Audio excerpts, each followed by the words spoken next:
my humble pranams at the lotus feet of Mother Sai. Most humble pranams at the lotus feet of Mother Sai. Welcome Dr. Shekhar and the guests who have come here to make this program possible. Thanks for coming at the very outset. It's very nice to have you all here. And Dr. Shekhar is by training he's a PhD in biochemistry, and he's working as a vice president for a biotech company. And apart from that, his passion and his devotion for Swami is I think it's difficult to describe. He goes a long way to take Swami's message very far. It was Swami's by Swami's command. He started speaking in different places, and he's been leading a lot of Veda chanting and Veda teaching process. And in this as a part of this, he's gone to different places all over the world, Canada, Europe, many countries in Europe, and in US also. It's very fortunate to have him here, and he will be sharing with us about the glory of Sai Avatar, which includes many instances that he has experienced Swami's presence, as Swami's presence wherever he was. And it's more about Swami's omniscience, omnipresence, and omnipotence.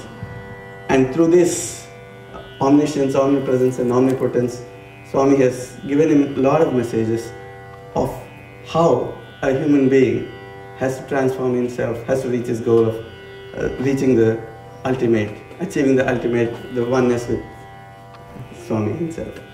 So Dr. Shekhar will start the satsang, and this will include a lot of bhajans and abhangs and Vedic references, Vedic chanting. Also, all of you, you're all welcome. Please come and enjoy the Swami's presence here. Sai.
शंभवजिति शंभवे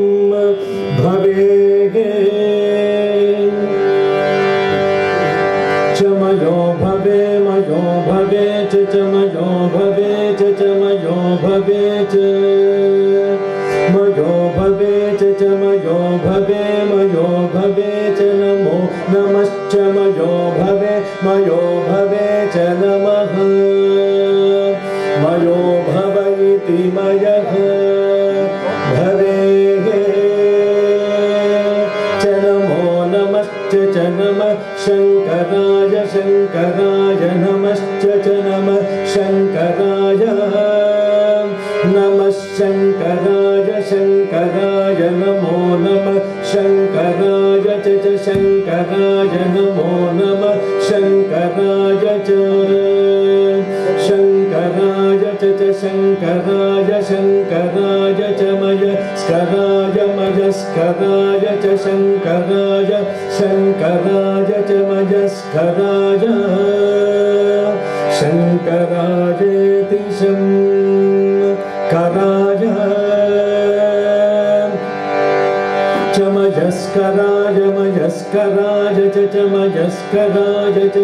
मयस्कराय च मयस्कराय च मयस्कराय च मयस्कराय च नमो नमश्च मयस्कराय च नमः मयस्करायेति मयः कराय च नमो नमश्च च नमः शिवाय नमश्च च नमः शिवाय नमः शिवाय नमो नमः शिवाय च शिवाय नमो नमः शिवाय च शिवाय च शिवाय च शिवतराय च शिवाय च शिवतराय च शिवतराय च शिवतराय च शिवतराय च नमो नमश्च शिवतराय च नमः शिवतरायेति शिवः कराय ॐ शान्ति शान्ति शान्तिः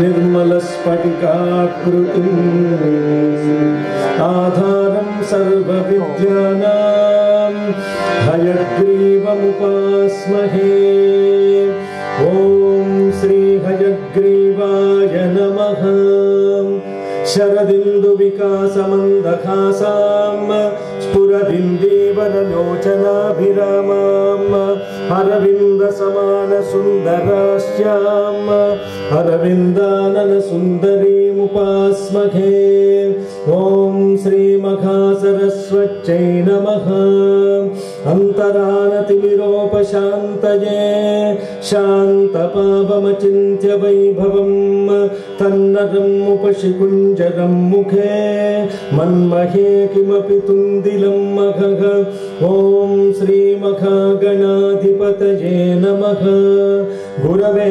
सर्वलोकानां भिषजे भवरोगिणां निधये सर्वविद्यानां दक्षिणामूर्तये नमः ॐ श्री दक्षिणामूर्तये नमः ॐ श्री साईनाथाय नमः ॐ श्री साईनाथाय नमः ॐ श्री साईनाथाय नमः ॐ श्री साईनाथाय नमः ॐ श्री साईनाथाय नमः ॐ श्री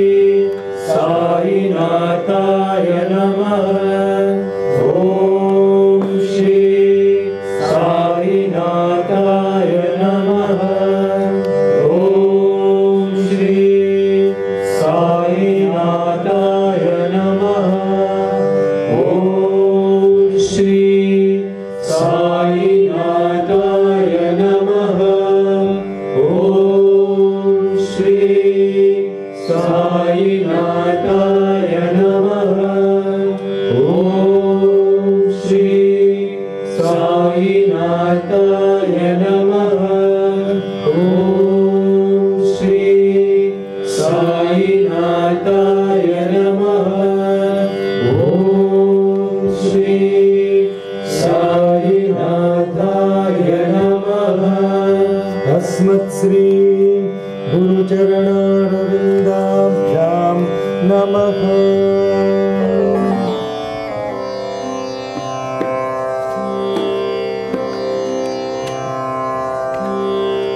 भक्ति मुख्यत महामहिमोज्ज्वल सत्य धर्म संधायिकी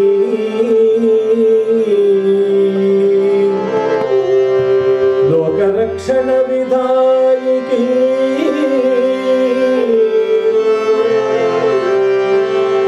भक्त मनस्सरोमुखस्थायिकी दीनहीन जनता फलदायिकी तल्लिगुंडलो हायिकी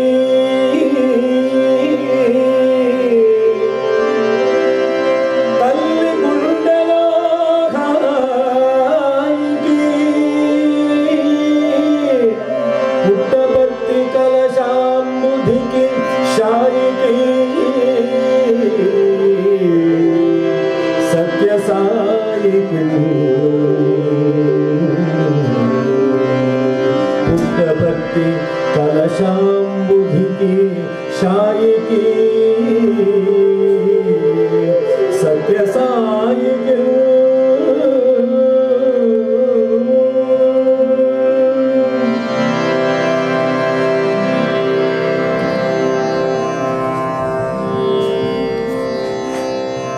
I offer my loving pranams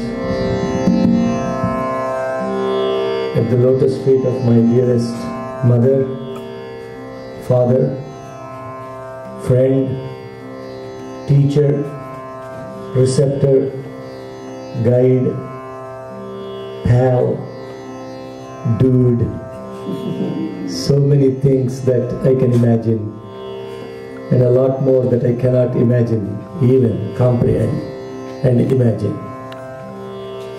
Brothers and sisters, Jai Sai Ram. Jai Sai. Jai Sai Ram. Jai Sai. How many of you were really saying Om Sri Sai Nathan Maha? Everybody was saying Om Sri Sai Nathan Maha. I don't believe so. Huh? I don't believe everybody was saying Om Sri Sai Nathan Maha. Right? The most supreme mantra that you can ever imagine. By chanting just one mantra, you have chanted the entire mantras that have ever been compiled in the universe. Is just Om Sri Sai Nathan Maha. If you just say that one mantra, you have chanted the mantras put in every faith, every scripture, everything that a human being or a rishi has ever said about God. Om Sri Sai Nathan Maha. Let's make sure we say with all our heart and just for 9 times. And I will be bothering you all through this satsang.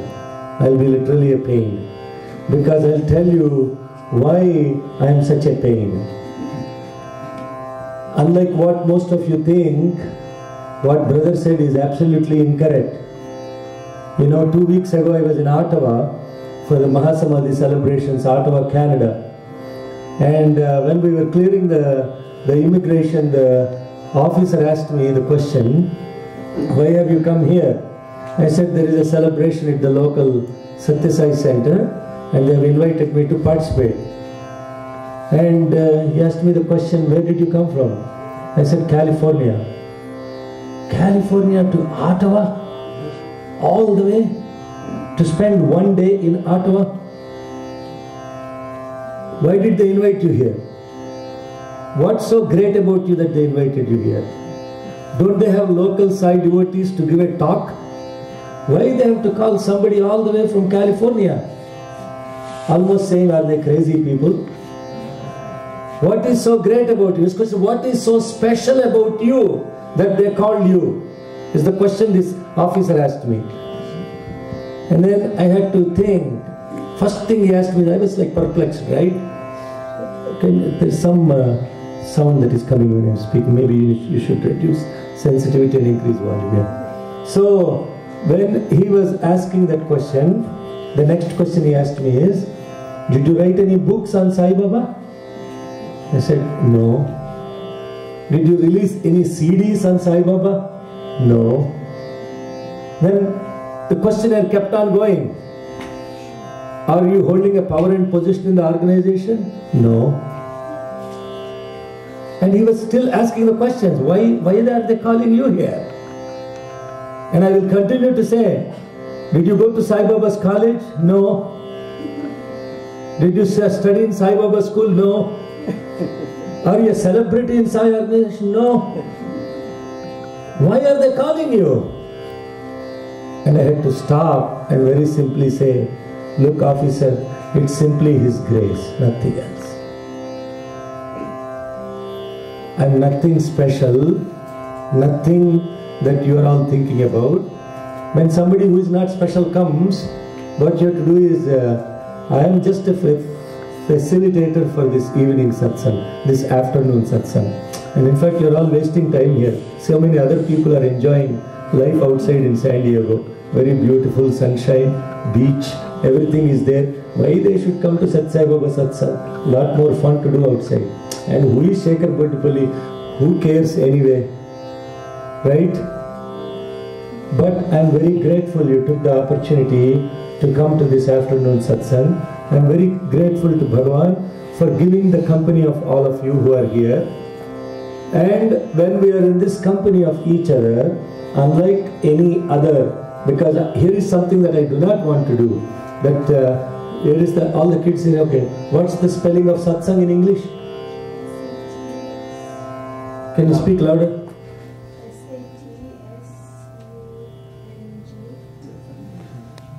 S-A-T? Yes. Usually what is it? S-A-T? S-A-N-G. S-A-T, sat. S-A-N-G, sang. Bunch of people came, they sat, and they sang, and they went home. That's what as a satsang has become in Satsai organization. Number of people will come, they will sit, mostly on the floor. Those who cannot afford will sit on the chairs. And the rest of them will just, some people will be singing. There will be a lot of people that have no clue what they are singing or even saying. Right? And they all sit, they sing, and they go home. That is not what satsang is.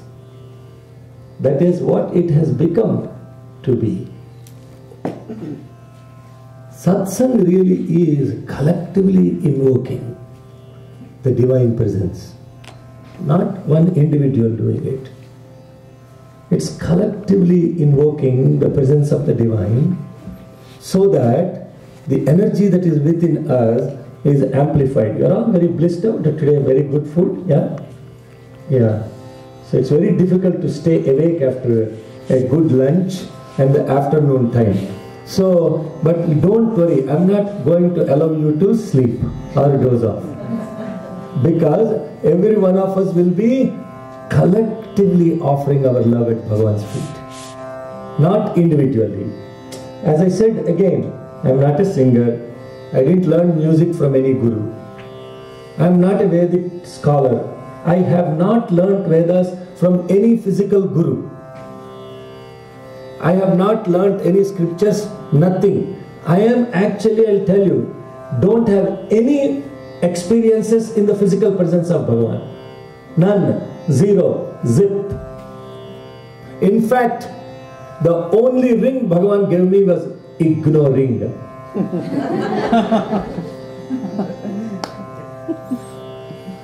And let me tell you, the most incredible ring God gave me was ignoring. Because when He gives this ignoring, let me assure you, He will take you inside, not outside. When He ignores you, your mind goes to seek Him inside, not outside. And when He ignores, what happens is it's a greatest boon. Please don't get me wrong, don't misinterpret that those that are in the physical presence of God, they are no question, everything is His grace.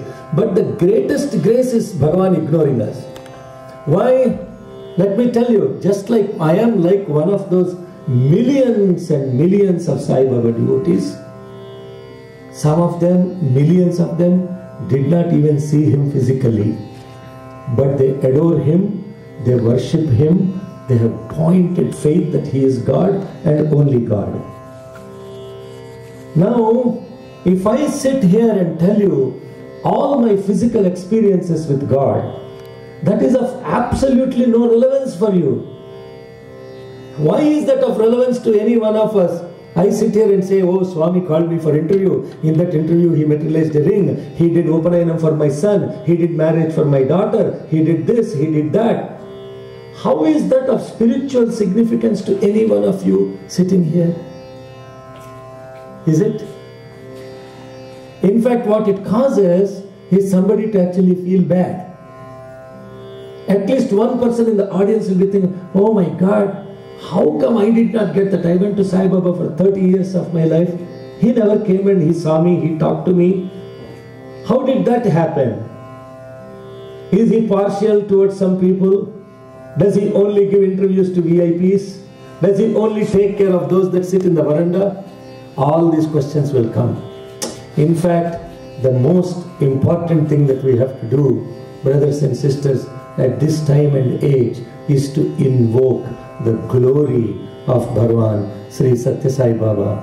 The glory of Bhagwan Sri Satya Sai Baba is the only story that we need to be hearing, listening, singing, and the only story that we should be listening, singing, adoring, worshipping is His glory. Nothing else. Why I should talk about myself? I should only talk about Him. Why we should sing about anything else? We should sing only about the glory of the God. And that poem that I sang very beautifully, I instantly offer my devotion to this Lord, whose mission is threefold: to protect this creation, Loka Rakshana Vidhayiki, and the one who takes the minds of his devotees to the highest level of Manasa Sarovar, Bhakta Manas Saroruga Sthayiki, Deena Heena Janata Phaladayiki, the one whose mission is to take care of the downtrodden. How does he do all these things? Just like the most incredible happiness that you will find in the heart of your dearest mother, Thalli Gundalo Hayiki, and the one who is reclining in the ocean of Puttaparthi, and to that Satya Sai Baba I offer my love and gratitude. Now, my request to you and my prayer to you is, independent of what age group you belong, independent of what denomination you belong to, independent of your status, doesn't matter what it is, I humbly request and urge and beg you to join in singing the name of God as we go through, to participate actively, to ask questions, to share and care, so that it becomes a collective offering of this room, not one man's show sat and sang, and one person will be singing, only a few will be following, the rest will be listening, some people checking their iPhones, iPads or whatever they have. All of that has to be put aside. If you have an iPhone, please switch it off. Don't text during the satsang. Don't do anything with that. At least for 2 hours or so, we should be able to be in the company of God.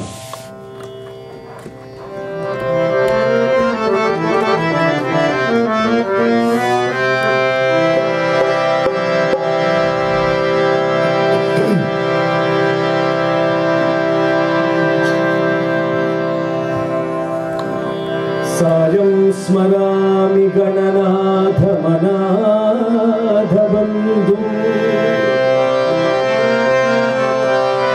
Sindhura Pura Parishobhita Ganda Yugmam Muddanda Vighna Paridaldana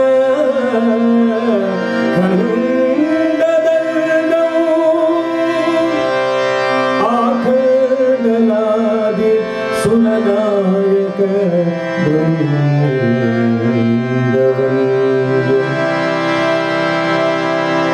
विघ्न विनाशक गणनाथ विघ्न विनाशक गणनाथ विघ्न विनाशक गणनाथ विघ्न विनाशक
said Jai.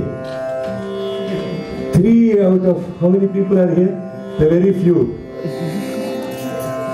You see, what happens in today's environment is, when it comes to expressing our love for God, we are very shy, you see. But when it comes to expressing love for everybody else, we are. When you go to parties, graduation party, right? And if your son or daughter is sitting and getting onto the stage and he says, Mom and Dad, you are such great people, I love you so much. How do you feel? Touched. Very good, huh? Yes? You feel very good? When they get up and say, Mom and Dad, thank you very much. You're the most awesome dudes I ever met in my life. Oh my God, what have you done for me? When it comes to God now, we don't want to say, thank you Swami, thank you so much. What do you say? Jai. We don't want to say Jai because it becomes very, embarrassing thing, It becomes very embarrassing to express our love for God. Expressing the love for God, is Jai means actually, what it denotes is thanking God for the eternal, perpetual love and service that has been offered to this whole humanity. Now this Ganapati, when we are singing, how many boys and girls are able to even say Ganapati, Ganapati, Ganapati, Ganapati, Ganapati, Ganapati, Ganapati, Ganapati? We have lost practice of rolling our tongue also. It's very difficult to pronounce some of these words. Now, what is this Ganapati that we are singing about? What is Ganapati? Who is Ganapati? Come, talk in the mic. Yeah, give them that microphone that you can pass on to people. Yeah, even Sriram, yeah. Who is Ganapati? He's a god. He's a god. Who is God? Now give it to the girls. He said Ganapati is God. Who is God? Who is Ganapati? God. Huh? God. He said that already. What do you think of? Swami. Swami. Okay. Who is Swami? Who is Ganapati? Ganesha. Somebody asked somebody, where is your house? And he said, across the mall. And he said, where is the mall? Across my house. Huh? Who is Ganapati? God. Now, one time, my son came home one day after the school. And he said, Dad, Michael asked me in the school, why do you all Indians go to these zoos every Sunday? Zoo. Z-O-O, zoo. Yeah. And he said, what do you mean, Michael? I said, hey, I went to this temple, no. Everything is a zoo. There is a mouse there, there is an elephant there, there is a monkey there, there is a snake there, there is a peacock there, there is a lion there, there is a bull there. A place where all animals are present is what? Hello? Zoo? So he asked the question, why do we go to zoo every Sunday? Right? Now you said Ganesha is God. How about Hanuman? Also God, huh? Elephant God, monkey God, right? Yes. Now, can you imagine how many gods are there? One. But why so many different gods?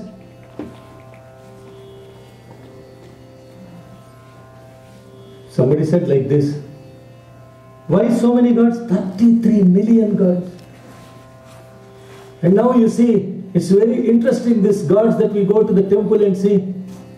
All of a sudden, this big fat Vinayaka is a little mouse as his vehicle. Can you imagine what this guy sits on this mouse? What will happen to him? That mouse fellow? Huh? What will happen to the mouse if this big Vinayaka sits on him? What will happen to him? Hello, come on, get engaged. What will happen to the mouse? Huh? Imagine if a big fat guy goes and sits on the mouse, what happens? Son, just stop. He will die.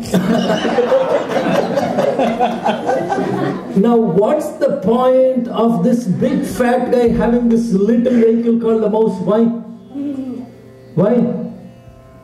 Does it even make any logical sense, right? Hello. Does it make any logical sense? Wait, what's your name? Hello, Mr. Green Shirt. Hello. What's your? Kiran. Okay. Does it make any sense? Big fat guy having a little mouse as a vehicle?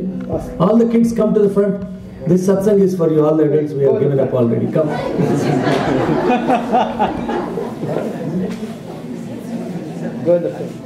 All the boys and girls come to the front. Let's have some fun. Okay? This is going to be a fun satsang. Okay. Now, what's your name? Rohit? Yes. Rohin. Okay. So, does it make any sense, big fat guy having small mouse? Yeah. Why do you go worship him then? These crazy people, huh? Why do these crazy people go to these zoos every Sunday and worship people? Worship so many animals, in fact. And now this incredible elephant head, human body, lion head, human body. All this kind of crazy characters. What does all mean? What does this all mean to all of us? Why do we do this stuff? This is the most important thing. And I told my son, I'm very busy, go ask your mother.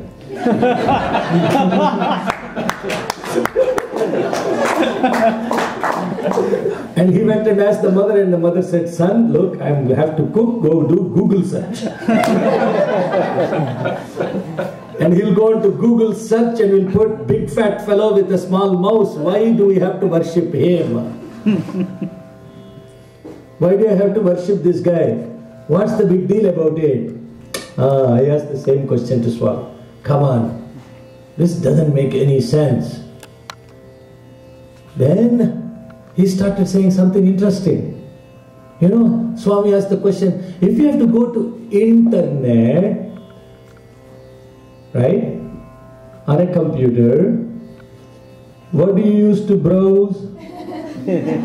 Mouse.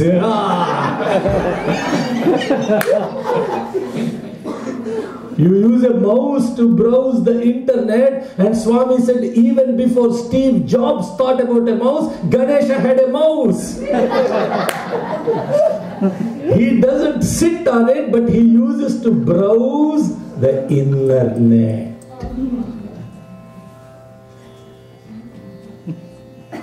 That is internet browsing. This Ganesha's mouse helps you to browse the internet.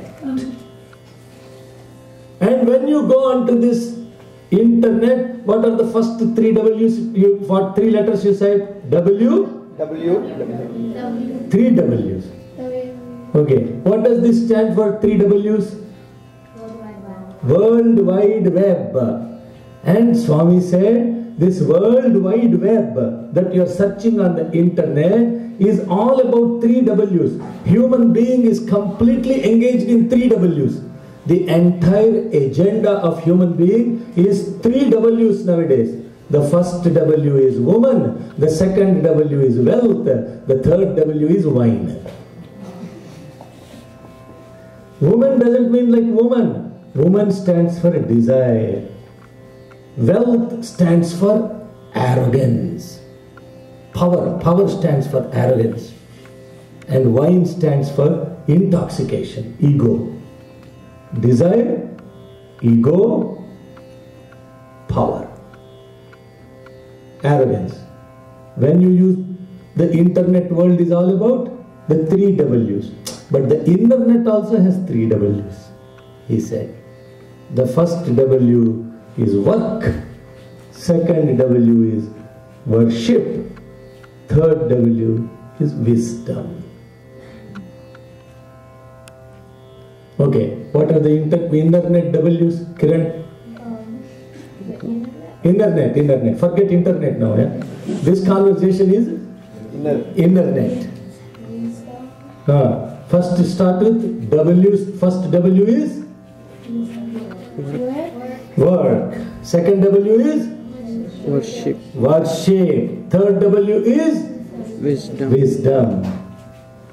Now I ask the question, how do we connect to this internet? You need God. No. How do you connect to the inner net? That's the bigger question, right? Now, don't feel shy to answer any questions, because the reason is, not everybody in this room, including many adults, are correct. But everybody is correct, everybody is incorrect, okay? It's like the blind people went to feel an elephant. 5 blind people went to feel an elephant, and there was an elephant. One of the blind said, "Oh, elephant is a wall." Second blind fellow said, "Elephant is like a pillar." Third one said, "Elephant is like a rope." Next one said, "Elephant is like a spear." Are all of them wrong? No. Are all of them correct? No. But all of them put together is? Correct. We are all the blind. He is the elephant. Sai Gita. And we have to feel God in our own way and connect to Him in our own way. But when all of our feelings put together, then we are going to construct this elephant, and therefore everybody has to share. This is the purpose of what satsang is. Not chumma listening and chanting, right? And singing. You got to share and care. Now, tomorrow is a very important day. What is that day? Louder. Mother's Day. What do you do on Mother's Day? Hello. Go out to dinner. Go out to dinner. That's what brother said. Yeah. What do you do? What are you planning to do for your mother tomorrow, Kiran? You have a puja at home. What about you?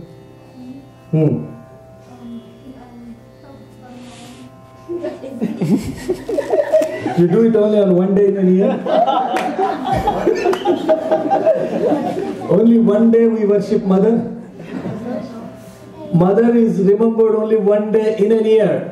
Therefore you have to call it Mother's Day. Only one day for Father, Father's Day. One day, only one day for Mother Earth Day. What has become to us is, instead of doing 365, 24/7, it comes to poor mother one day. Happy Mother's Day, Mom. Rest of the time, bye Mom, hi Mom, bye Mom. Right?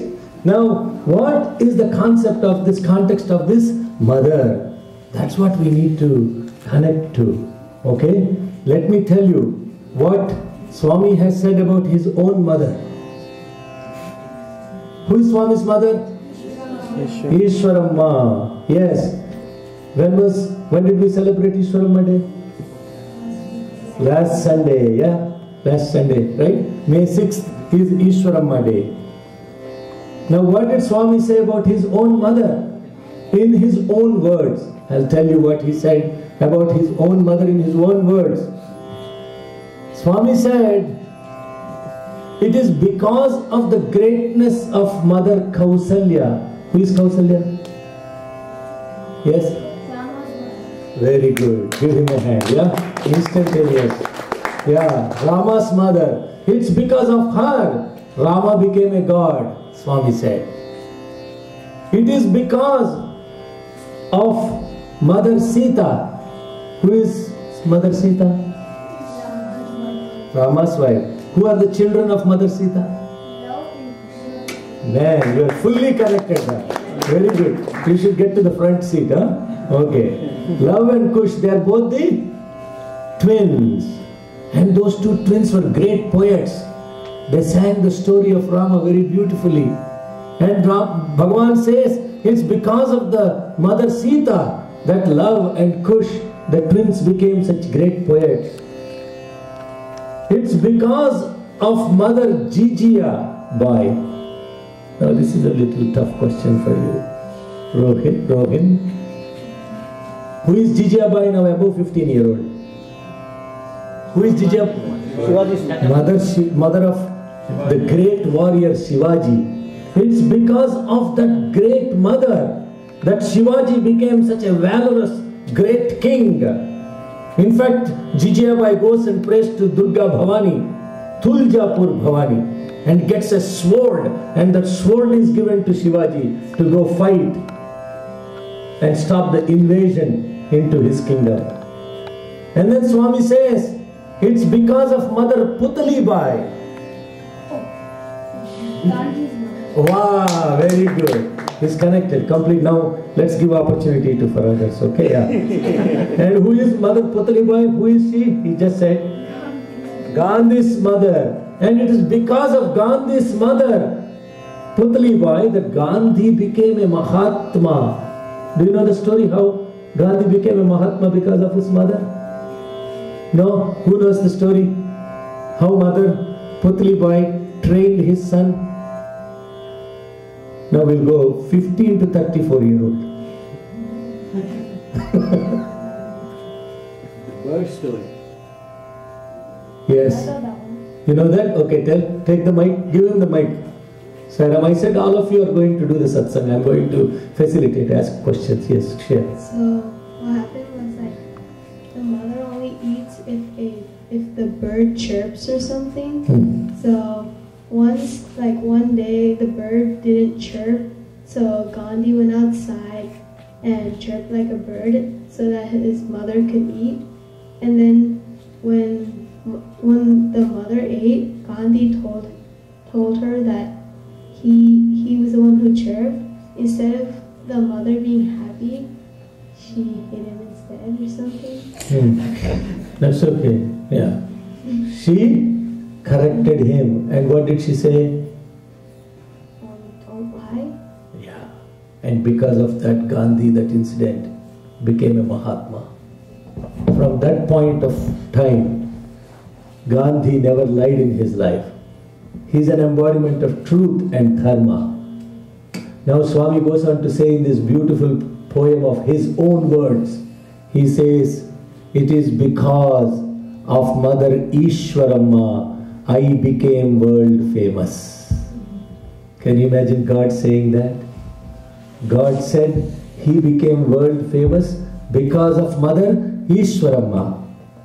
And then he says, there is nothing that is greater in this world than the mother that is constantly protecting you. Switched off, Kanan, you're playing with it, yeah.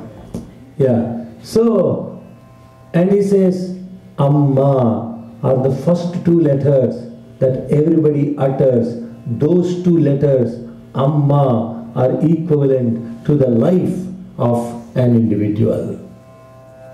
Now listen to Swami's beautiful poem. I told you the meaning so that when I sing, you'll connect to the Kausalyavara Shukti Garbhamauttanugala Ramudu Devudai Ramanagalche Sita Mahasadhi Chalagi Chutakada Kavalu Kushalavulu Kavulu Nairi Jijiyana Rama Ranjili Chutakada Veera Shivaji Perugalche Putali Bai Chalagi Chutakada Gandhi Mahatmudai Ghanatagalche Ishwaramma Sadhvi Yatti Chutakada Satyanarayanunaku Vishwakhyati Kalige Agharagam Bunu Brochadi Amma Kalte Adaram Baguvastu Avani Kalade Amma Pradhamaksharammu Adyaksharammu Pranakotiki Ammade Pranasamamu Sundaravadani Sugunamanodari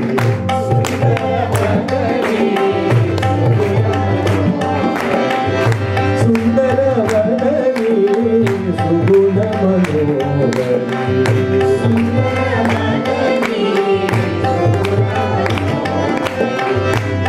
Mandahasa Sheshivadani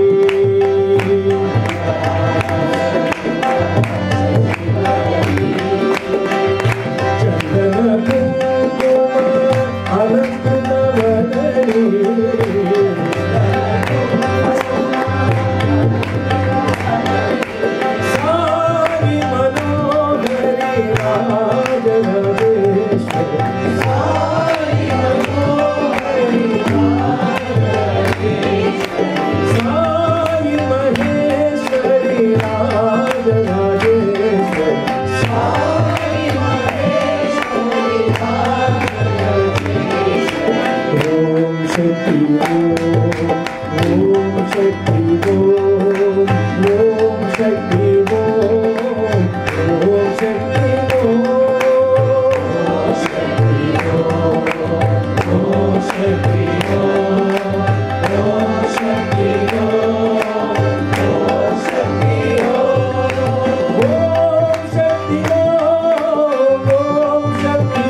So the Shakti means what?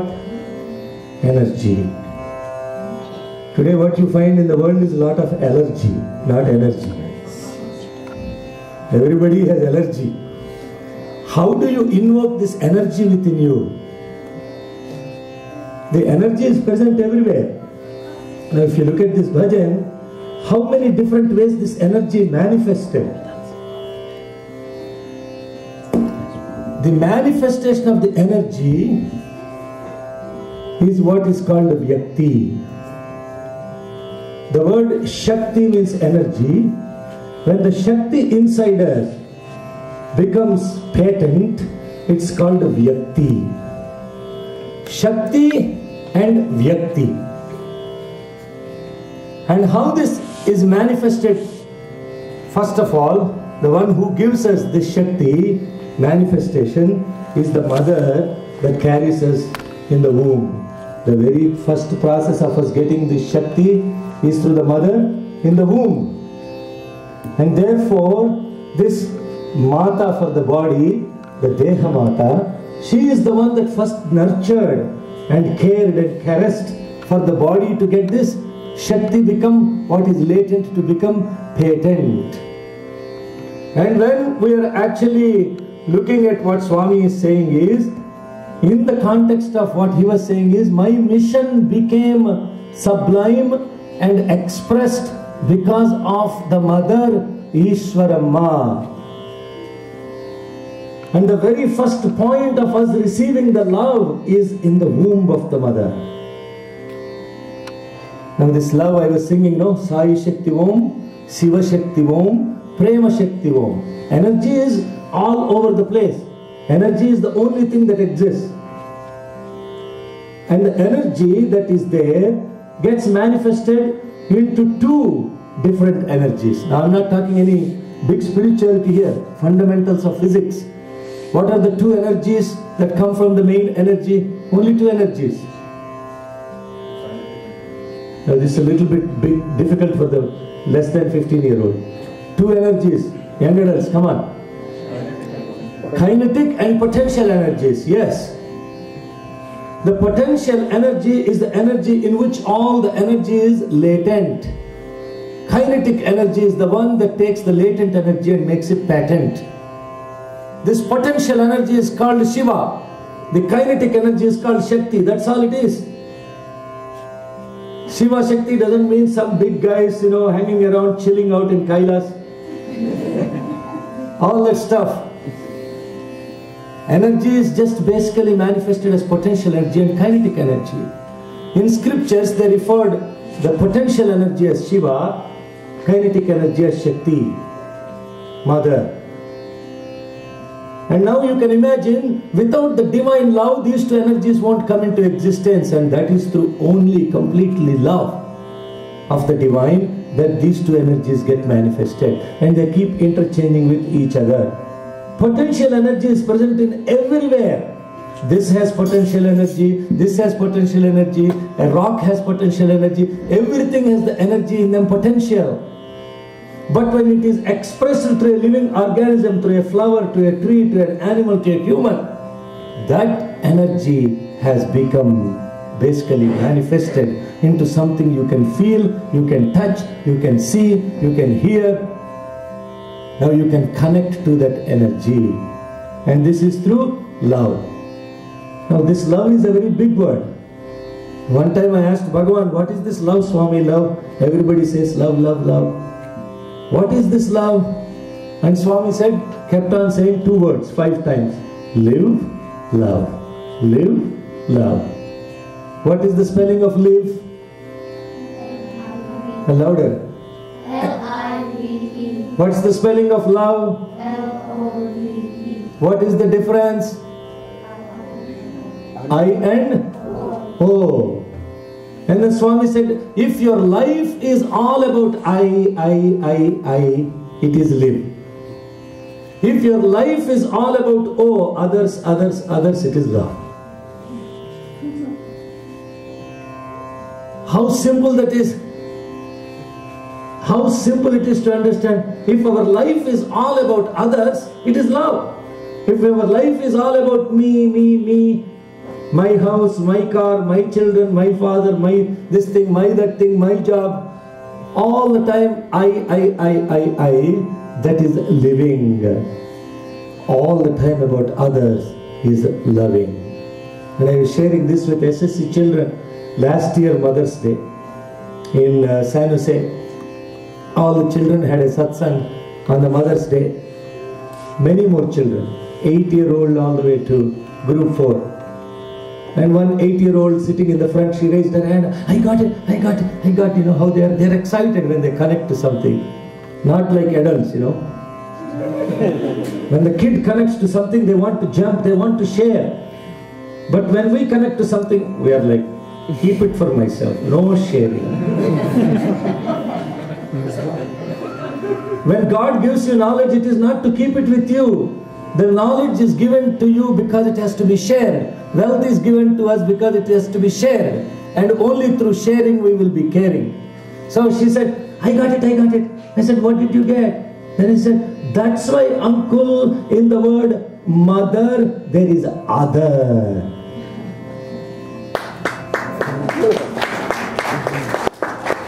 You look at the spelling of the word mother, M plus other, mother. Mother is always about others. Others in the family. Did the child eat? Did the husband eat? Did the brother-in-law eat? Father-in-law eat? Mother-in-law eat? Are they comfortable? Are the guests comfortable? She's all about others that come to the house. At least my mother, I know.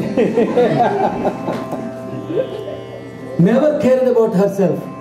Never ever, least cared about herself. Constantly serving others. And then her brother was sitting, this child's brother was sitting. What happened to father? And then she was answering, father, farther, always traveling.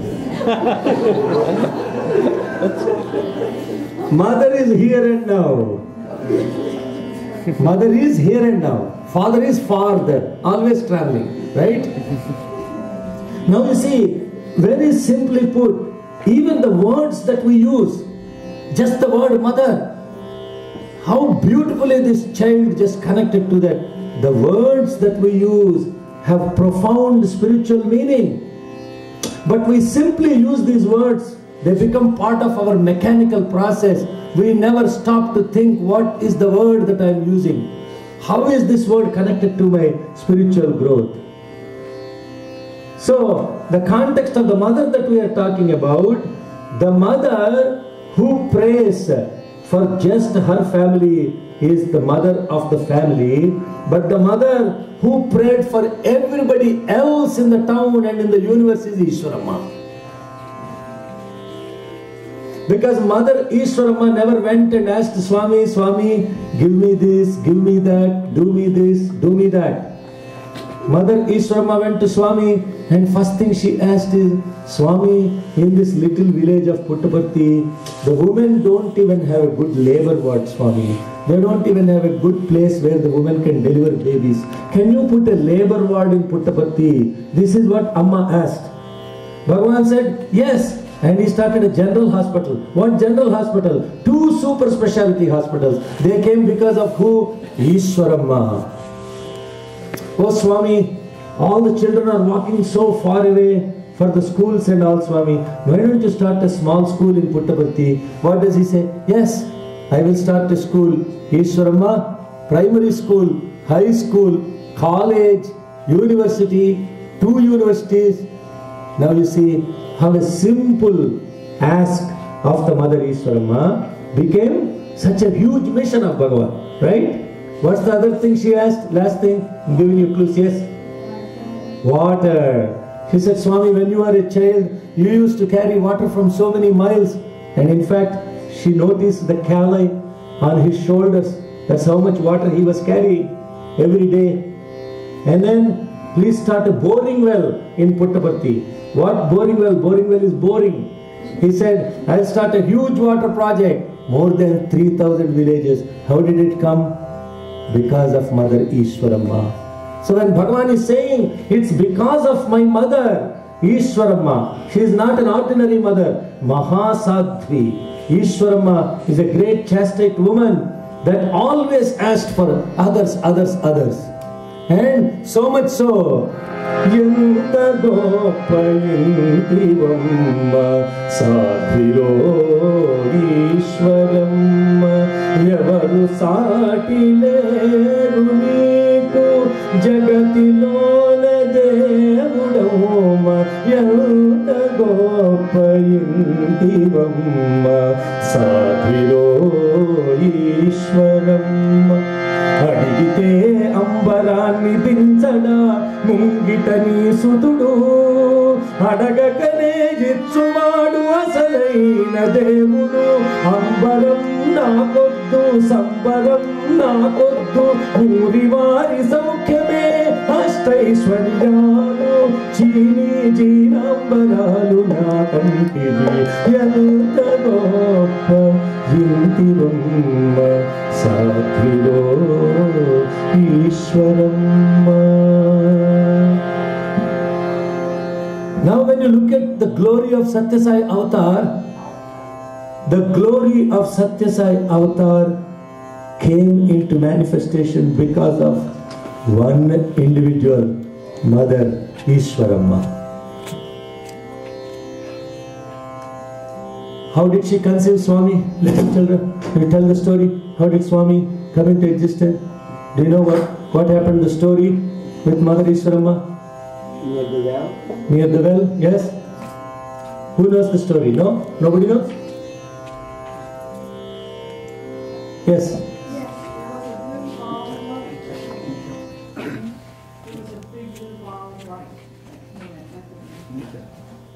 Yes.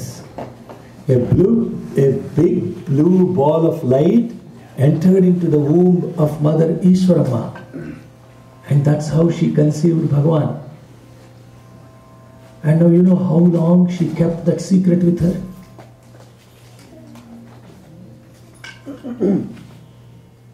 How long did Mother Ishwaramma keep this secret with her? Anybody? Now adults. Above 35. Yes. I think it was when Swami asked her to tell somebody how he came into the world. Yes. How long after this happened? How long did she keep this secret with her? I don't know exactly how long. Almost 60 years. 60 years. Swami was having a satsang, and one of the Pandits from the village, Mr. Ram Sharma, he asked the question, Swami, is your birth me jananam prasavama preveshama? Is it conceived or is it the divine will? And he said, Amma was sitting in the veranda and he looked at Mother Ishwaramma, you tell them all what happened. And that's when she disclosed this. Now, who is the other greatest mother that kept the secret of God entering her womb for many, many years with her without disclosing?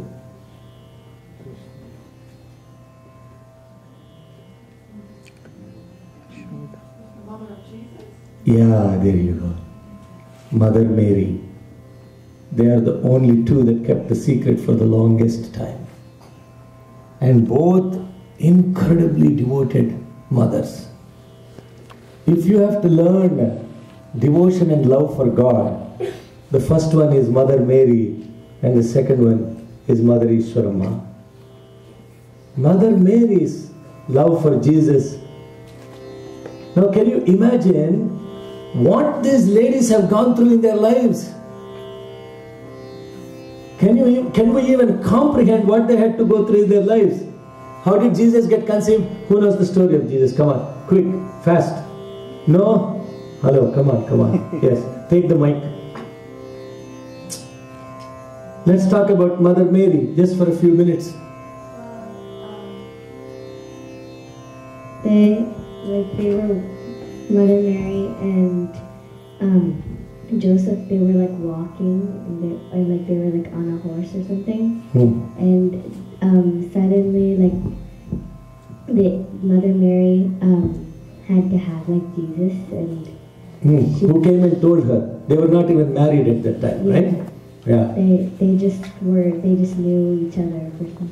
Yeah. Who told Mother Mary that God is who? Yes? Okay, somebody else can say, adults, that's fine. Who is the angel that told Mother Mary God is coming into your womb? Gabriel. The angel tells. And she has to keep it secret with him. She couldn't even tell Joseph. Right? And she was virgin at that time. And she had to carry this secret with her for a long time. So the Dehamata, the mother of the bodies of the greatest divine ones, or themselves first have to be so pure and completely surrendered at the feet of the God to accept God as their child.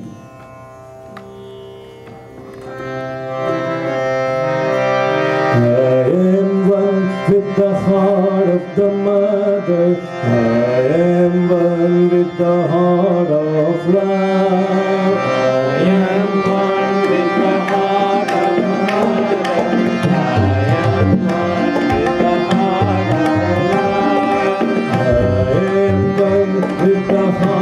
of the mother. I am one with the heart of love. I am one with the heart of the mother. I am one with the heart of love. This is English. Everybody knows English in this room? Yes? Somehow what happens in Sai Satsangs is, somebody starts singing in English, but then everybody goes into meditation. Because somehow they feel some foreign language is going on in the room. And they can't sing English, listen and sing English very simple, very beautiful bhajan. Let's invoke the love of Mother Mary and the greatest mother on this earth. I am one with the heart of the mother. I am one with the heart of love. I am one with the heart of the mother. I am one with the heart of love. I am one with the heart of the Father. I am one with love. I am one with the heart of the Father. I am one with the love. Ave Maria.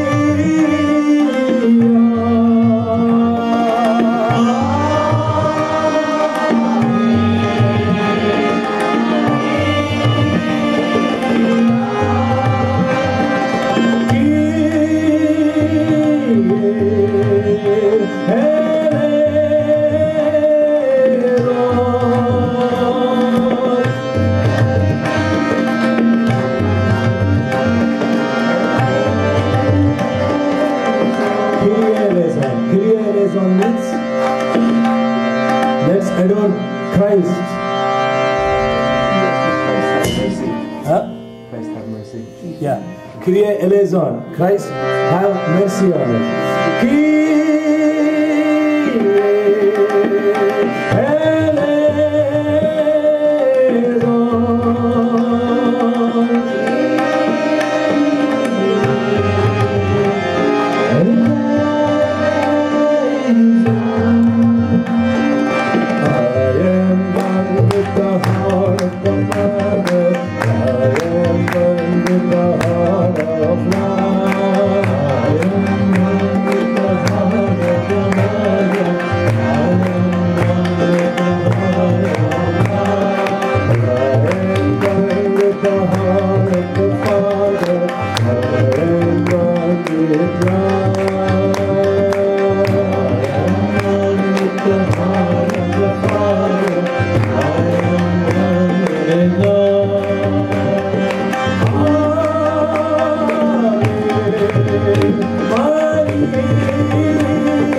been discussing about one of the mothers. But we stop knowing what this motherliness is only with one mother.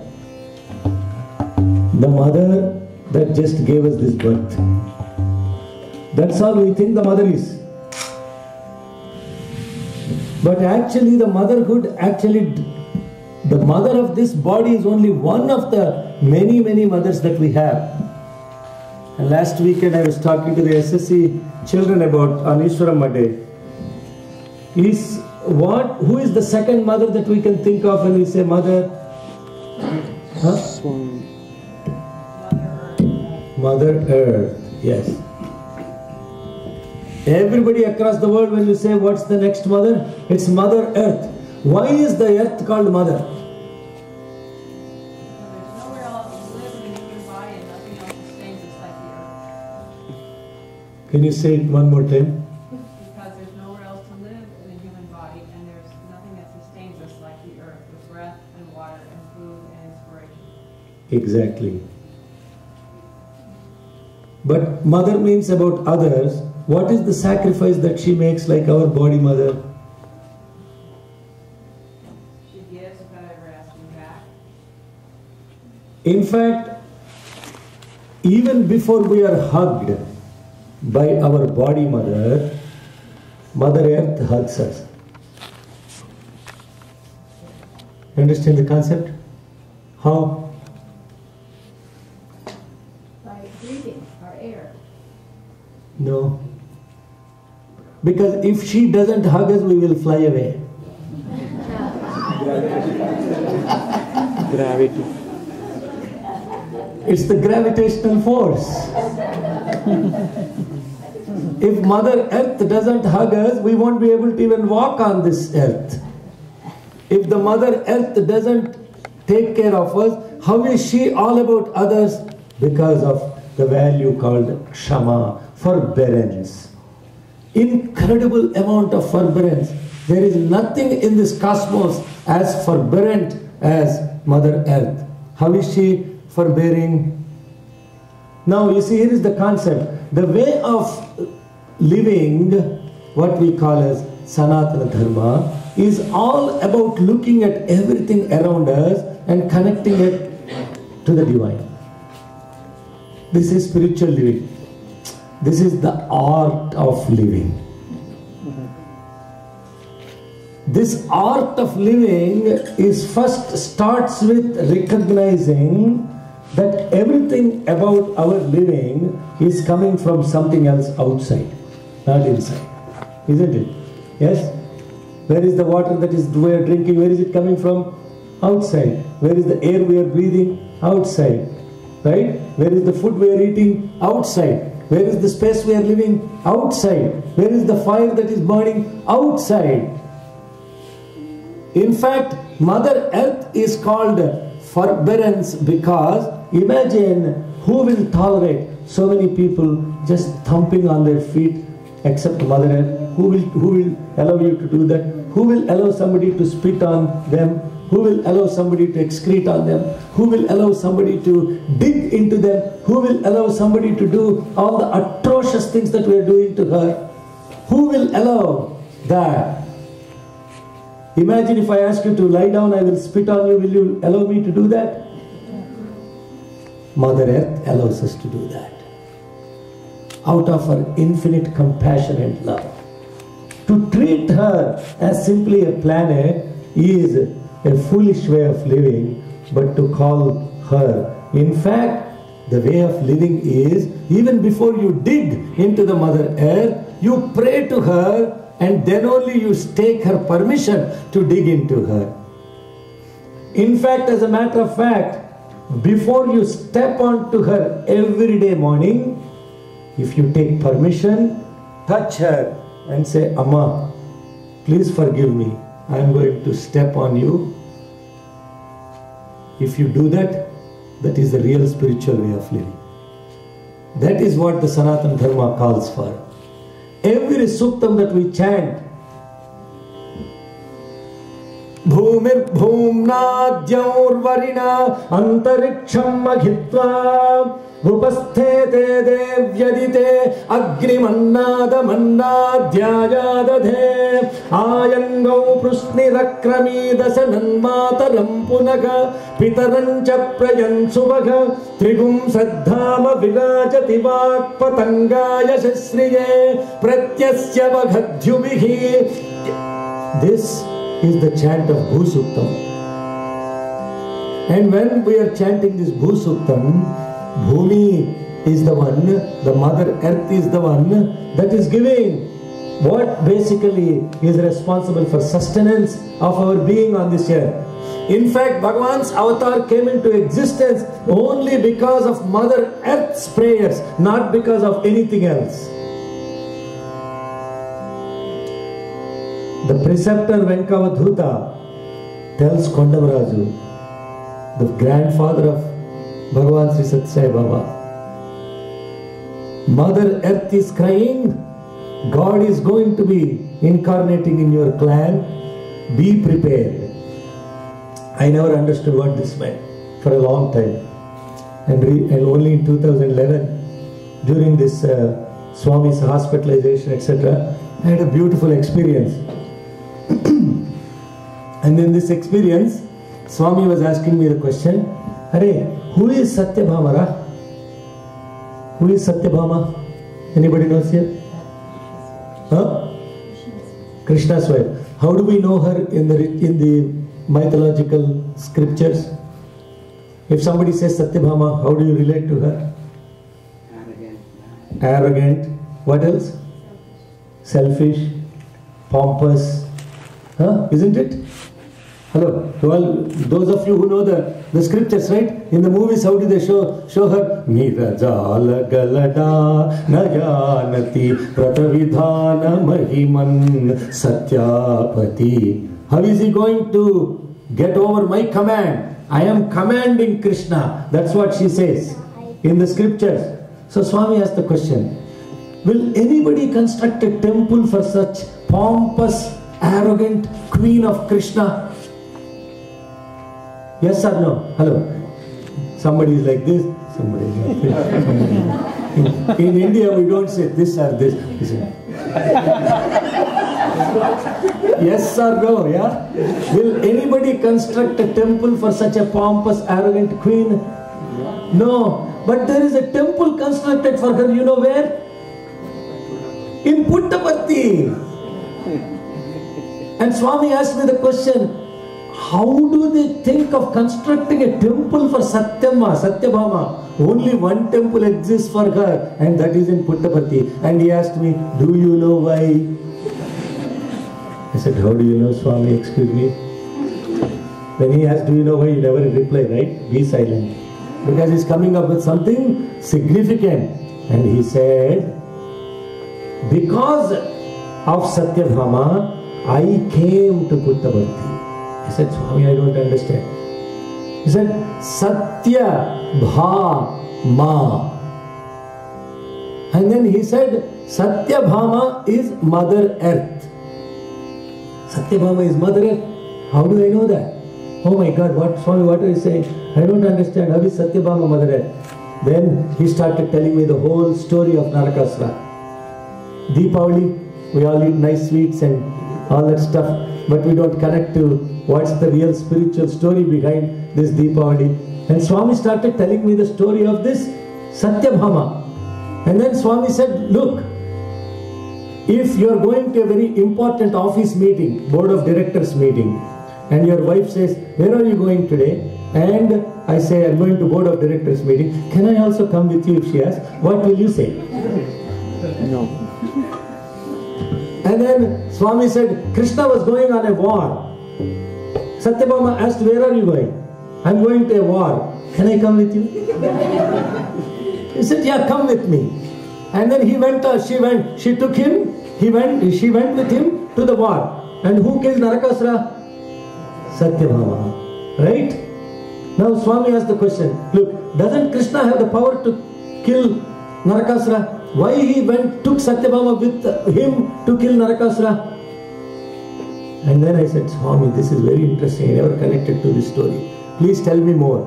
Then he started saying, Narakasura, in those ages there is only one Narakasura. But in Kali Yuga, every single person is a Narakasura. And they are abusing the Mother Earth. This is exactly what he told. This Narakasura did a great penance once upon a time. Now story time, okay? Narakasura did a great penance. And in that penance, Brahma appeared. Narakasura asked the boon. What's the boon you want? Brahma asked him. Narakasura said, I don't want death. And then Brahma said, excuse me sir, this I have no control over. Lot of people have asked. I can't give immortality as the boon. And Brahma himself said, I will make an amendment and give you the. And then Narakasura asked, what is the amendment? And then Brahma said, I will give the boon that you can only be killed by your mother. Huh? Naraka says, oh man, this is cool. Which mother will kill her own son? Now this will never happen. Therefore, he said, grant me the boon. And he was granted the boon that he can only be killed by his mother. Then what happened? This fellow used to live in Sunnyvale. It's called Pragjyotishapuram. Pragjyotishapuram means Sunnyvale. And when he got the boon, he was in Sunnyvale. Slowly he moved to another place called Mahishmati, Buffalo.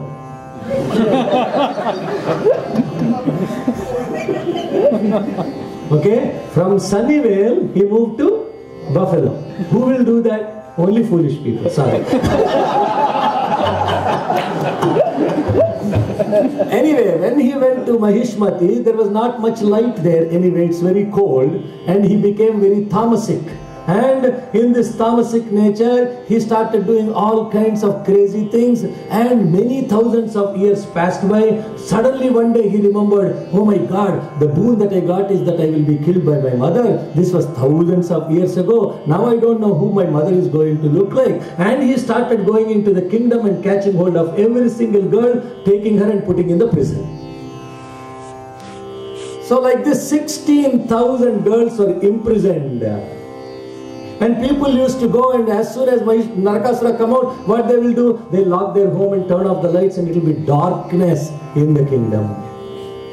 And this continued for so many thousands of years. So God decided that the time has come for him to take Satyabhama, the Mother Earth, on the war so he can kill the sun. I understand the story, how beautiful this story is. Now what is the significance of this? 16,000 women confiscated and put in the prison. Swami started explaining then the spiritual significance of the story.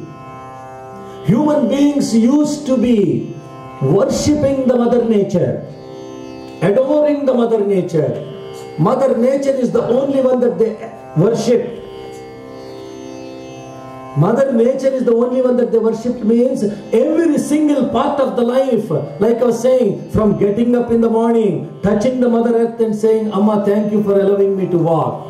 Before drinking the water, you will pray to the water. Apova yadagum sarvam vishwa bhutanyapaka pranava apaka pachava apaka apo annamapo amrutamapa samradapo vinadapo swaradapo chanda gushapo yaju gushapa jyoti gushapa satyamapa sarva devata apa bhurbhuva suvarapa. Apaha means water. This water is the sustenance of every single aspect of my body. And I worship this water, then only I drink this water. And you invoke fire similarly. You worship fire similarly. You worship wind similarly. You worship the space similarly. And in fact, everything associated with a way of living during those Sanatana Dharma times, ancient times, he used to adore everything outside as nothing but God himself. Slowly what happened? Human being thinks that all these five elements of the nature, for them to be abusing them. Human beings thinks that water is something we have to drink in water bottles and create a lot of plastic and pollute the Mother Earth. Bottle of water costs more than a can of milk. What an atrocious thing has happened to the humanity. Land is so expensive, especially in California and Palo Alto where I live. How did they turn it to be? Look at what land prices have been done. It's because of the greediness of the human being that land has become such an expensive thing. It is because of our lack of any awareness about the mother nature, the mother earth. We have turned into these narakasuras, and everything that we claim as a narakasura, everything that belongs to God, we are taking grab of it and saying it belongs to us. So tell me, which of us are not narakasuras in this room? That's what Narakasura did. And when Narakasura did that, one Narakasura was killed by Satyabhama. Millions and billions of Narakasuras will be killed when the mother nature revolts against all the abuse that is happening to her. What all we think is, these mantras are all about ritual. They have no significance to our lives. We don't understand them. Forget understanding them. Instead of even being aware that these are the things that we should be doing, we condemn the people that are doing them. We think those are fools that are doing this stuff. We think these are rituals. This is not ritual. This is spiritual, that's what I am talking. If you simply chant a mantra and you don't know what you are chanting, it is ritual. But when you connect to the spirit of what you are doing, like the ancient Indians did on this land, let me be one with the infinite sun, forever, forever, forever. Kuvake leno maute, haino, haino, haino. Every great culture worshipped the mother nature. Those that moved away from the mother nature are not qualified to call her mother nature. It is abusing your own mother. That's what it has come to. And therefore, getting this awareness into our lives is spirituality. Forget where, especially in India, you see how many old mothers and fathers are in these vruddhashramas, and people just simply put them in these vruddhashramas. They lock the doors and they go away for months, and these people don't have food, water, and many dead bodies are found in these vruddhashramas. That is how atrocious life of human being has become. So what kind of awareness do we have about the mother and father? And when we get this awareness into our lives, we are truly celebrating the Mother's Day. Otherwise, it is simply throwing a greeting card on a Facebook and saying, putting her picture on the Facebook and saying, Happy Mother's Day, Amma. I love you so much. Is that the love we are showing to the mother? That is not what it is. And therefore, Bhagavan said, worship your Dehamata, your own mother. She is divine. Why? She gave part of herself to you. Now look at it even scientifically. 50% of the genome when you entered into the mother womb doesn't even belong to her. And she doesn't throw it away. She keeps it protected within herself, even if it doesn't belong to her. Similarly, the Mother Earth, all the resources belonging to her, they don't belong to us.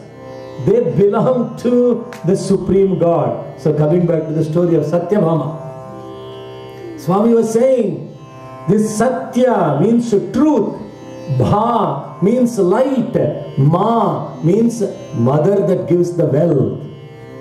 The mother that gives the wealth through the effulgence of the truth, that is Satya, Bha, Ma, and that is Mother Earth.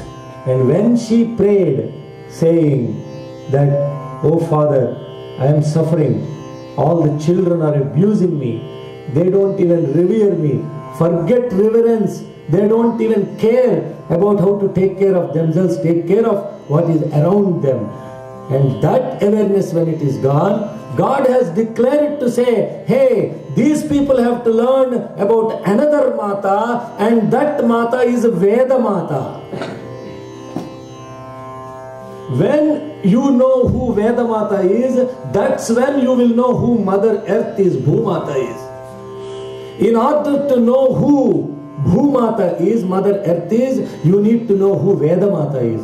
It is through Veda Mata you get the awareness of the Bhumata. Understand? And Vedas are not scriptures that belong to any particular religion. In fact, the word religion doesn't even apply to Vedas.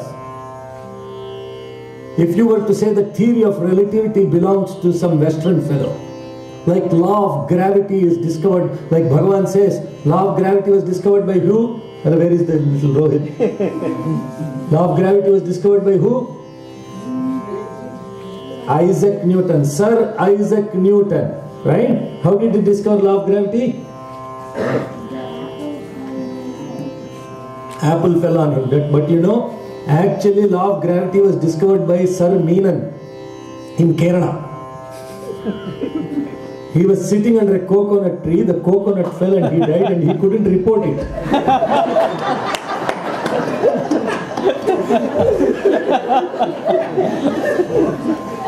Sir Isaac Newton was very lucky, only an apple fell on him, so he could write it down.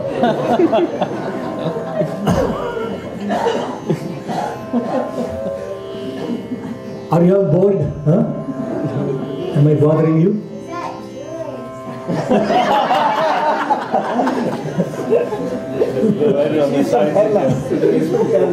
Are you from Kerala? No, you would have asked her?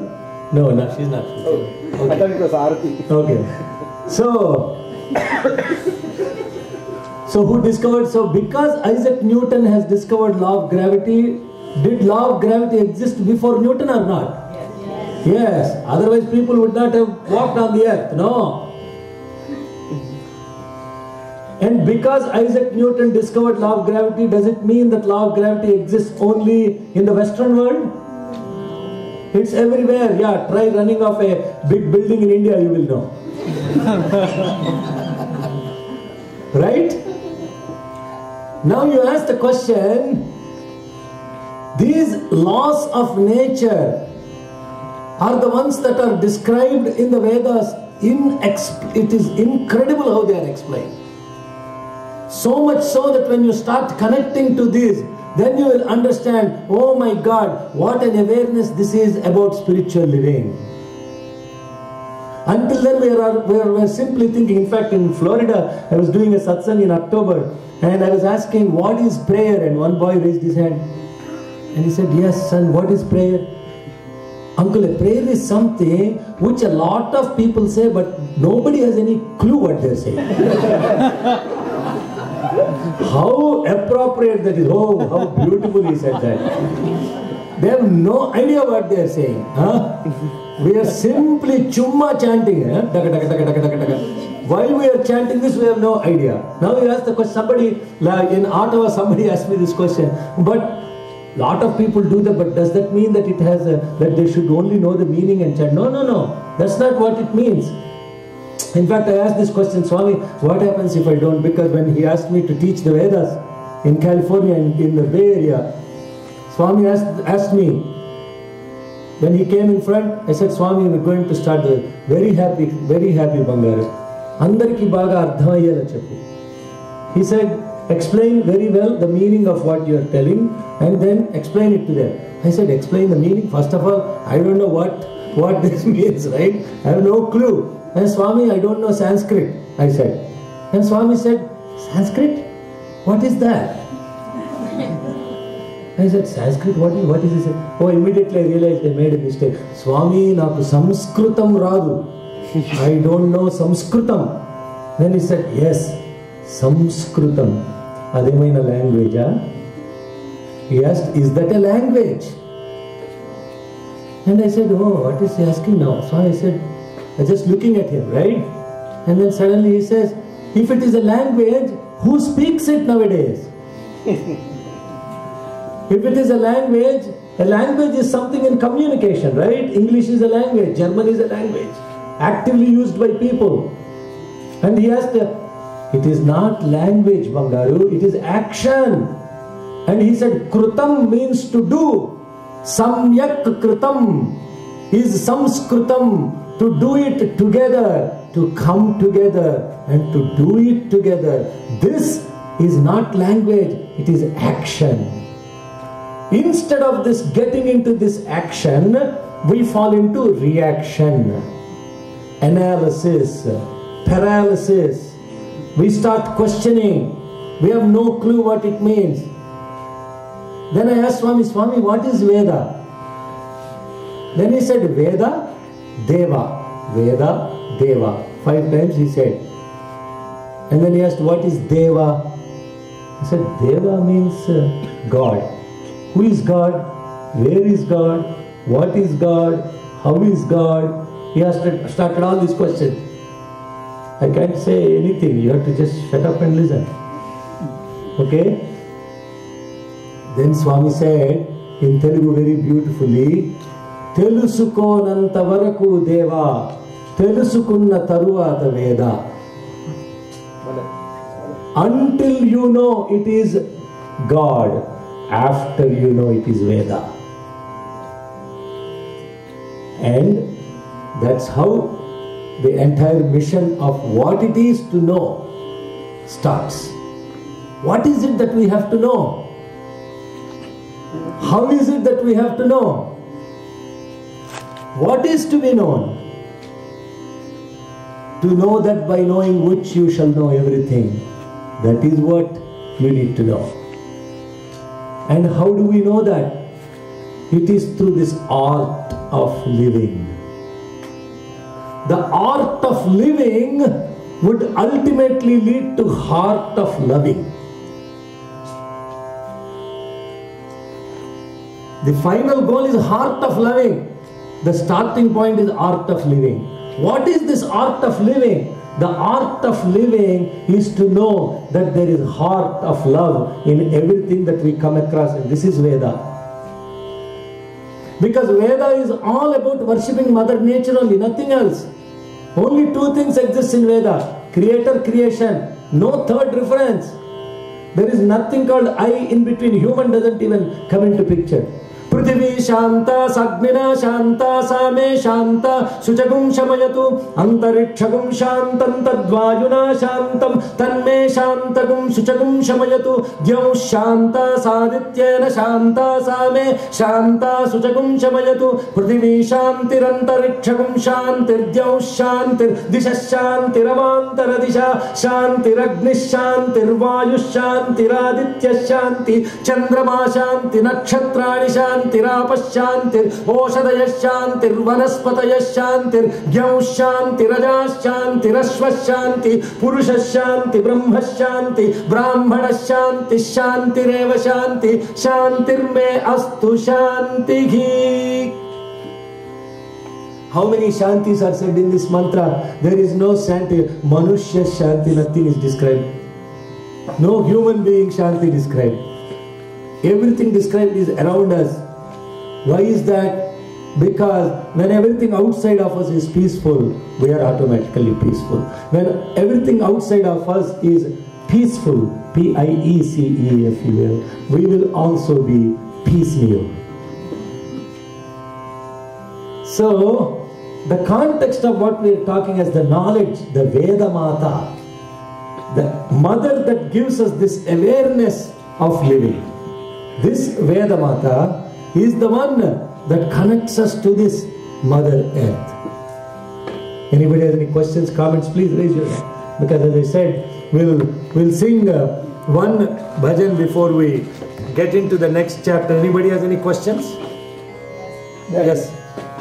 Here's a question. Shekhar? Yes. We heard of last night from a friend that you worked in the biotechnology world, and the person who told me about you said you're very supremely inspiring, and was very happy to let you know about that. But the confusion came from that in your work, which is our worship here on earth, that in your work you are related with Monsanto. Yeah. How, may I ask you, because I've been known please. My parents raised orchards. They had orchards. Does that mean that you're some of them? No. I appreciate what you're being, and I love the attention to work and the worship and the mother, and particularly the Mother Earth, because we all agree to be embodiments of love. The person who told me about you, partly, I knew to be here today, and then I got a call yesterday from a friend who had seen your Vimeo, and in the Vimeo, she told me later, she said she felt such profound side presence. And the confusing part was that in your work, which is your worship as well, you work with Monsanto. I come from generations of farmers. My parents owned an orchard as well as living in town.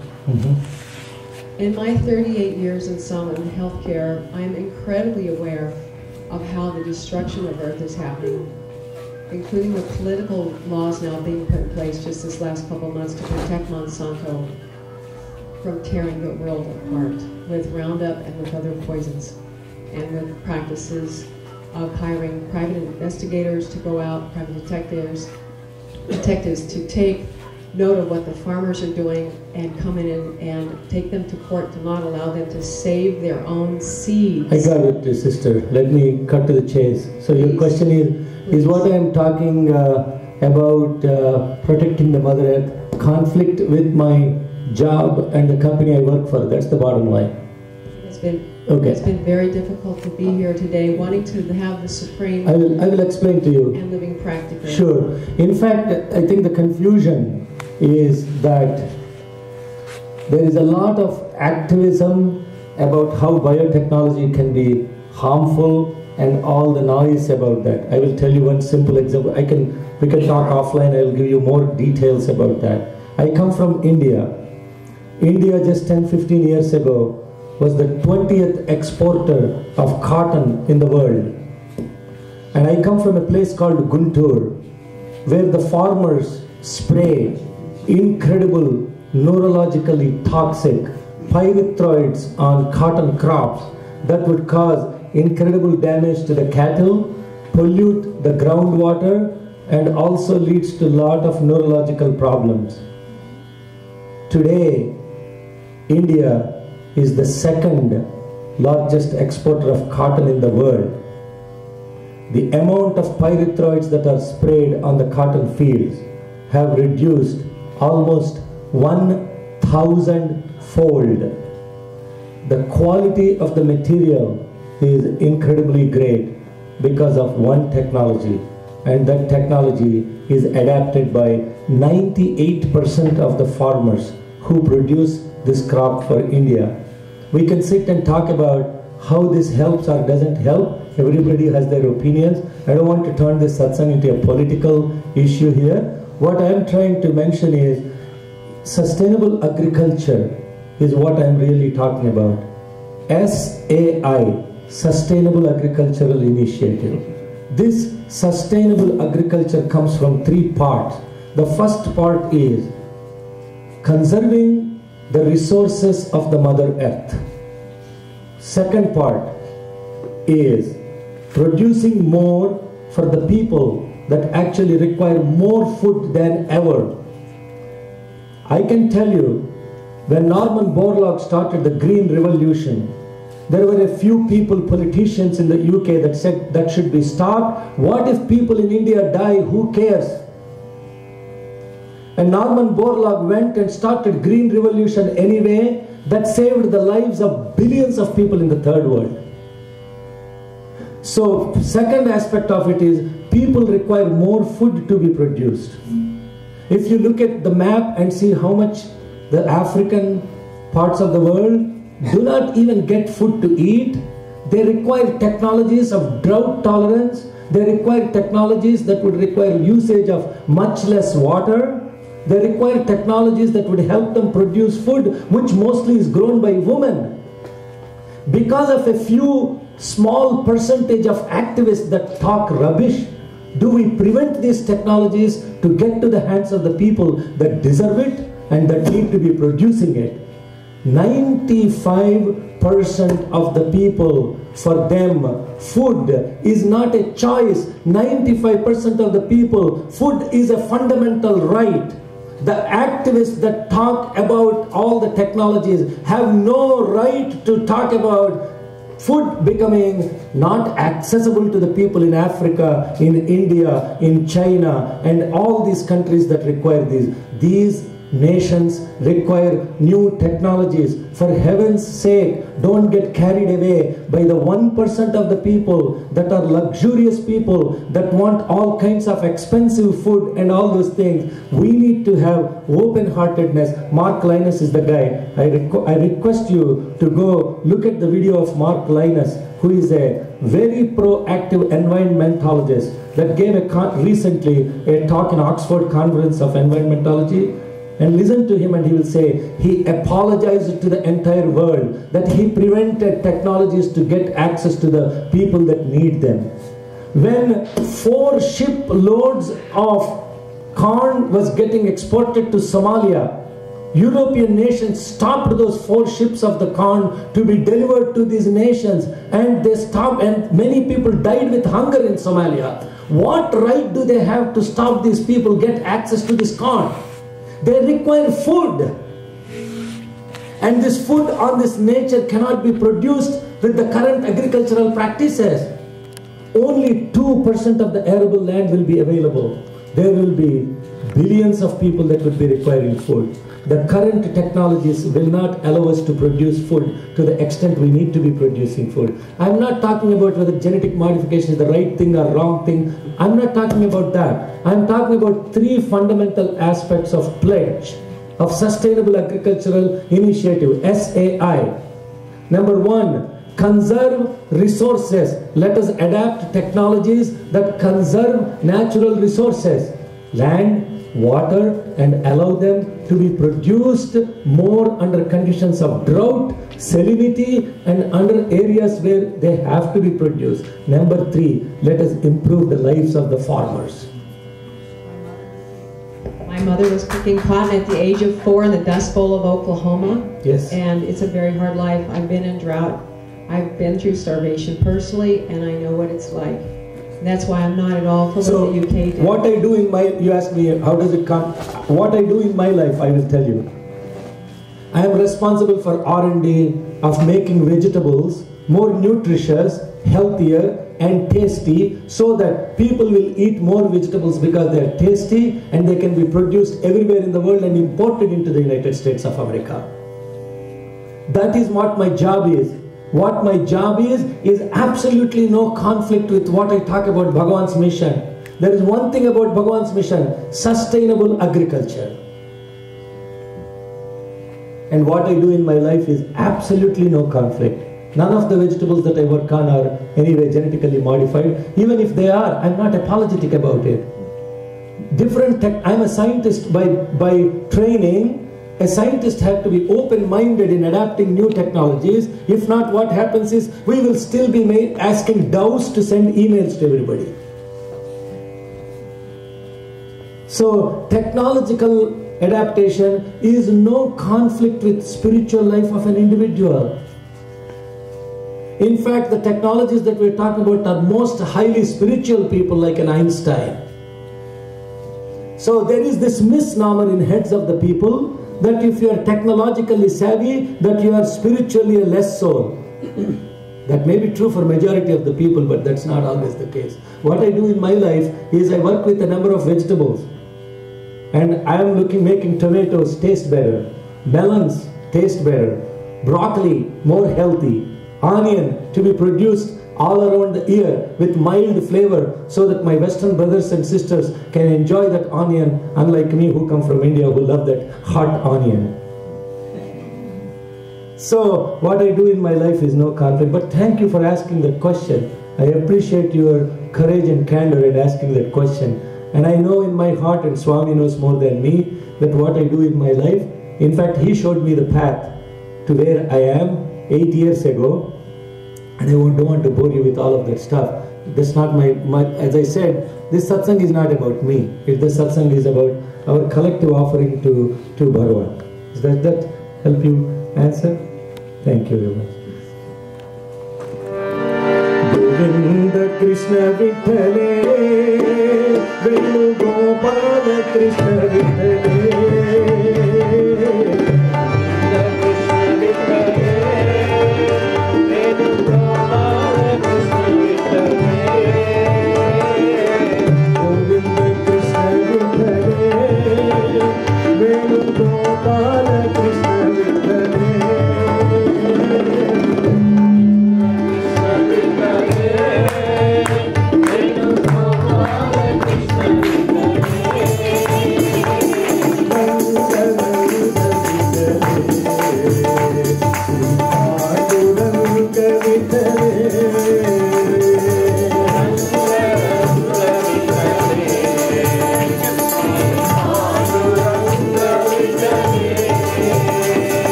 for those of you who had the opportunity to enjoy the weather and come just now, just a brief recap.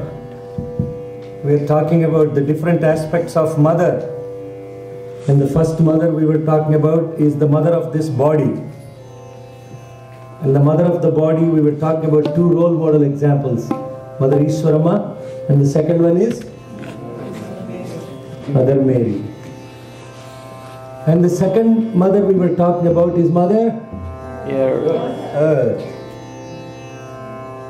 And in order to connect to the Mother Earth, we need to be able to connect to the third mother, and that mother is Vedamata. And when we talk about this Vedamata, when we look at the instruments that have been given to us, the tools that God has given us, they are BMI, not body mass index. B is the body, M is the, I is the intellect. Body, everything that is material has a body, isn't it? Right? Everything, this harmonium has a body, everything has a body, right? Now when we are talking about this mind, from everything that has materialistic structure to coming to evolving to those that have a little more of emotions associated with them. Then what happens? Plants come the next, which is less evolved in the context of emotions, and then the animals have most of the emotions, isn't it? But then what distinguishes us from those with the body and the mind, beyond those, the humans, is the I, and that I is the intellect. And this I is what makes us make or break compared to the rest of the animals.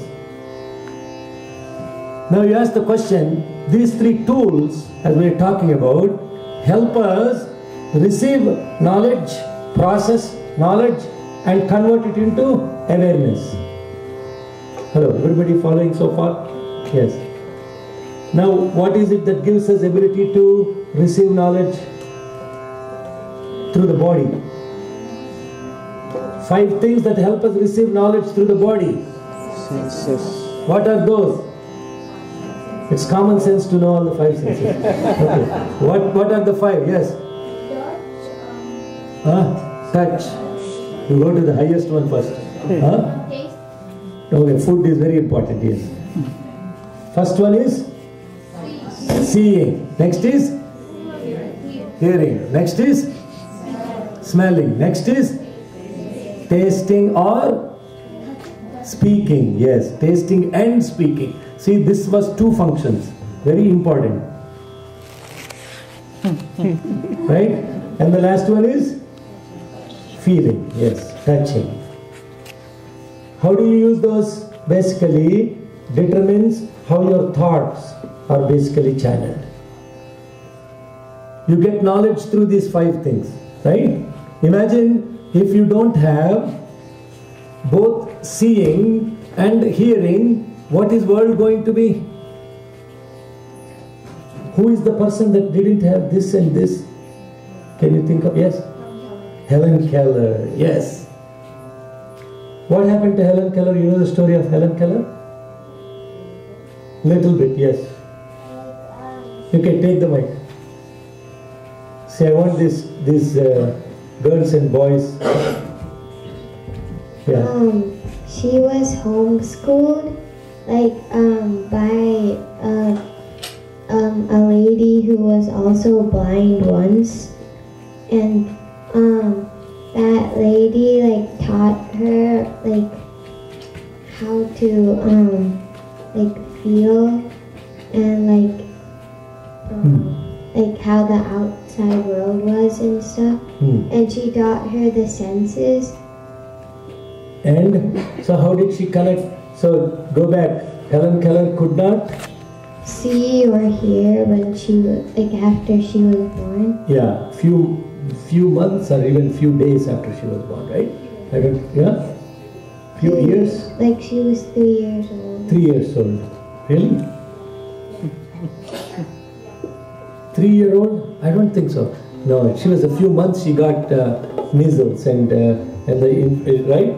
She was few months old. 2-3 months. 3 years you will fully develop all the ability of perception already. So few months old and she got the viral infection and she got both deaf and blind. So what did the teacher do? You're right. Like she taught her how Yeah. to feel and like How to think. feel and connect it to words, right? Because if you cannot see and you cannot hear, you cannot think. And so the only perception that she had that she could utilize is speak and feel.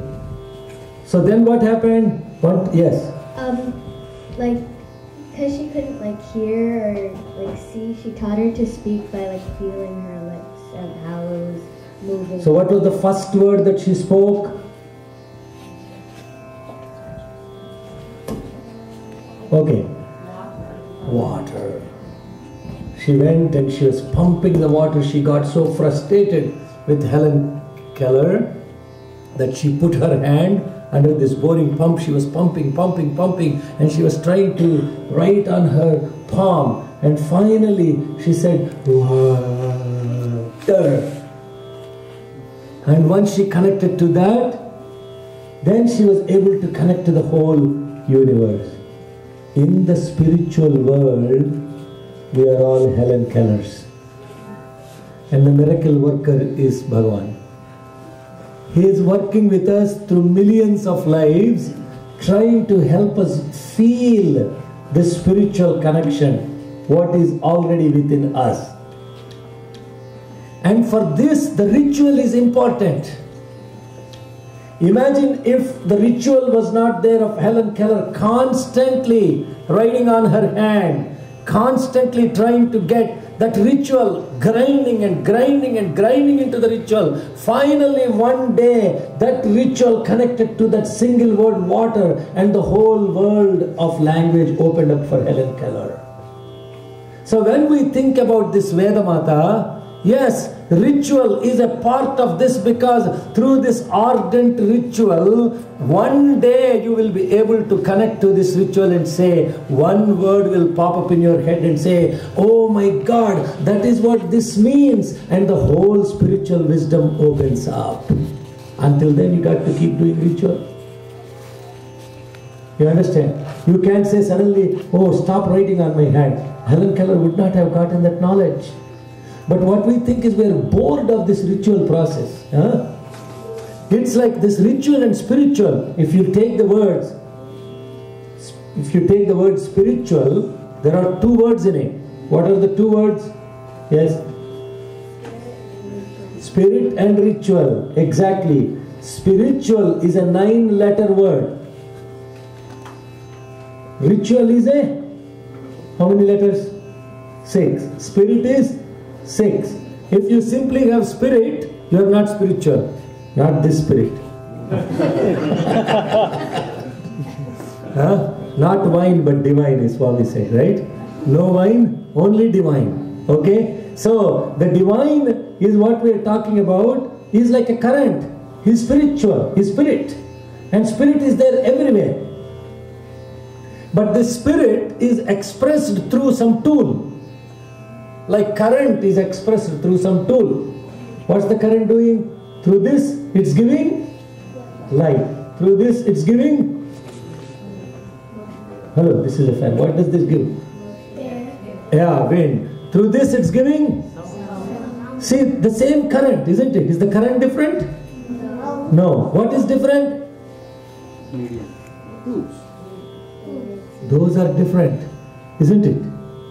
Yes? Are you understanding? So, if you have this and there is no current, will you be able to hear properly? Like in India, you have a beautiful air conditioner, no power.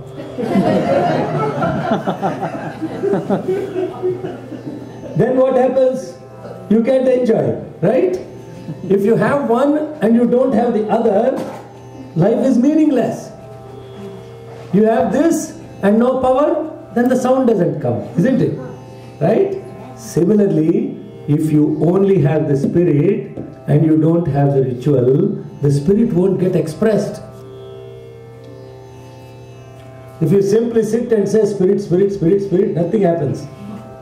You need something to media through which the spirit has to be expressed. And this media of expression is the name of God and form of God. One media of expression is bulb, call it Rama. Another media of expression is fan, call it Allah. Another media of expression is call it Jesus, call it Muhammad, call it whatever you want. All these are different medias of expression, but the current that goes through each of these medias of expression is only one current. There are no two currents, only one current. So the spirit is one and the names and forms through which are expressed are many. And hence Bhagavan says very beautifully, Allah yansu Muhammadiyulu, Yehovah yansu Satkristavulu, Pullabjakshudatansu Vaishnavulu, Shambhoyatantu Shaivulunu, Ullasambuna Kori Kolva, Yallara Kayur Bhoga Bhagya, Sampalla Bhambula Sangedi Paramatmundu, Okkade Sududi. See clearly, whether somebody is calling Allah, somebody is calling Yehovah, somebody is calling Narayana, somebody is calling Krishna, another one is calling Shiva. The names and the forms are different, but the current that is illuminating each of them is one and only one. So far so good? Huh? Yes. That's all I want. One little fellow connecting to this. Rest of them can be in bliss. Okay? So, when we are looking at this current, the name of this current is Sai. Now you ask the question, why is the name of this current Sai? Now you see, how did the word Sai come into existence? Now adults, above 35. How did the word, yes sister?